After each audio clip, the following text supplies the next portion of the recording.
আসসালামু আলাইকুম। কেমন আছেন সবাই? আশা করি সবাই ভালো আছেন। আমরা আল্লাহর রহমতে খুব ভালো আছি। আমাদের ব্লগ চ্যানেলে আপনাদের সবাইকে স্বাগত জানাচ্ছি।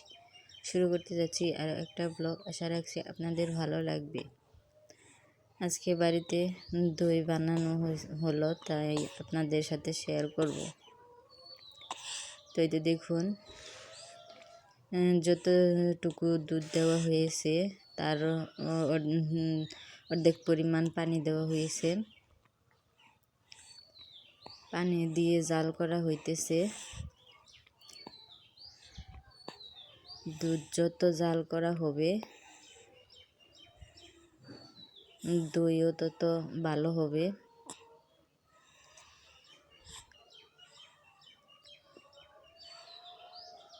আমরা প্রায়ই বাড়িতে দই বানিয়ে খাই। বাড়ির তৈরি দই অনেক মজার হয়। তো এইটা দেখুন, আমার দুধ জাল করা হয়ে গেছে। এখন আমি এগুলোকে ডুপির মধ্যে ঢেলে রাখবো।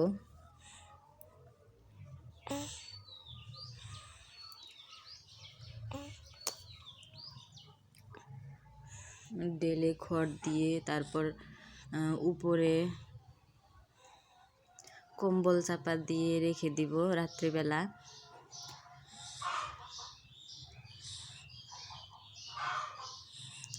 অনেকগুলো দুধ, দইও অনেকগুলো হবে।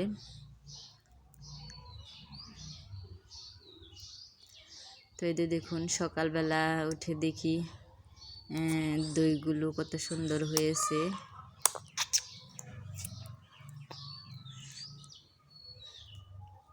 দেখতে কত সুন্দর দেখা যাচ্ছে, খেতে তো অনেক মজার হবে। আপনারা এভাবে বাড়িতে দই বানিয়ে খেয়ে দেখতে পারেন, অনেক মজার হয়।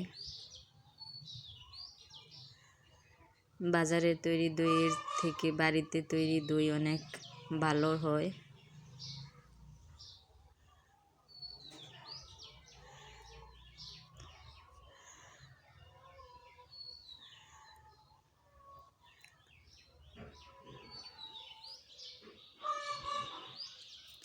আমাদের ভিডিও যদি আপনাদের ভালো লাগে অবশ্যই একটা লাইক করে দিবেন। তো এই যে দেখুন, আমি আর একটু অন্য কিছুর মধ্যে রাখছিলাম। তো এগুলো অনেক সুন্দর হয়েছে দইগুলো।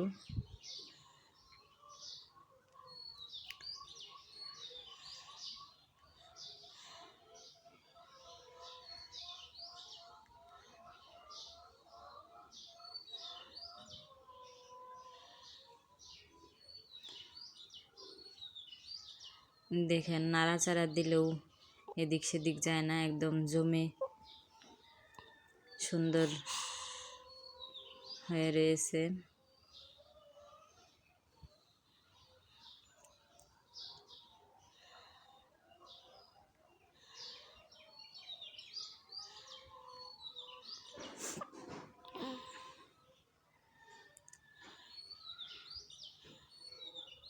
দইগুলো আমি ঈদের দিন পাচ্ছিলাম, তো কয়দিন ভিডিও দেওয়া হয়নি, তো আজকে ভিডিওটা দিলাম। ভালো লাগলে অবশ্যই কমেন্ট করবেন। তো দেখুন কত সুন্দর হয়েছে দইগুলো। আমি একটা গ্লাসের মধ্যেও কিছু দুধ রাখছিলাম। তো দেখুন, গ্লাসের দইগুলো সুন্দর হয়েছে, কত সুন্দর জমেছে।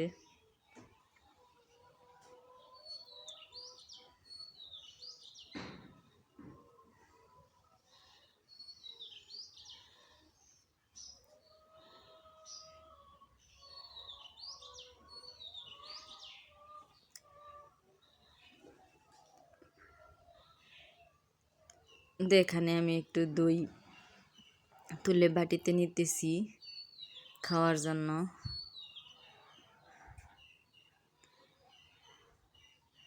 সবার খাওয়া শেষ, আমি বাকি রয়েছি, তো আমার এখনো খাওয়া হয়নি।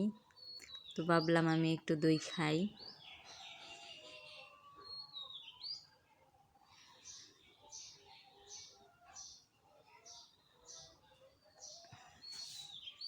খেয়ে দেখলাম অনেক মজার হয়েছে।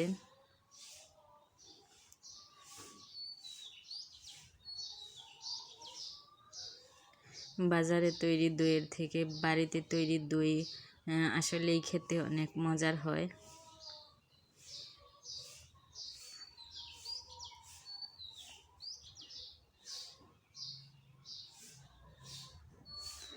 তো আজকের মতো এ পর্যন্তই। আল্লাহ হাফেজ।